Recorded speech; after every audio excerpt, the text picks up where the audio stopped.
Hi friends, welcome to TNE சேவை channel. இந்த வீடியோல நாம ஒரு முக்கியமான இன்ஃபர்மேஷன் பத்தி பார்க்கலாம். அதாவது இன்னும் 8 மாதத்தில் தமிழகத்தில் சட்டமன்ற தேர்தல் நடைபெற உள்ளது. இந்த தேர்தலை முன்னிட்டு கூட்டுறவு வங்கிகளில் உள்ள நகைக்கடன் தள்ளுபடி ஆகுமா என்பதை பத்தி இந்த வீடியோல பார்க்கலாம். மேலும் நகைக்கடன் தள்ளுபடி செய்யப்பட்டால் அதற்கு என்னென்ன கண்டிஷன் எல்லாம் இருக்குன்னு பார்க்கலாம்.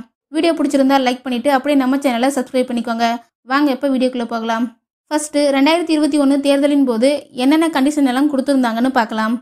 அரசு ஊழியர்கள், கூட்டுறவு சங்க ஊழியர்கள், கடனை முழுமையாக செலுத்தியவர்கள், 40 கிராமுக்கு மேல் அடகு வைத்தவர்கள் மற்றும் பயிர்க்கடன் தள்ளுபடி பெற்றவர்கள் ஆகியோருக்கு நகைக்கடன் தள்ளுபடி செய்யப்படவில்லை.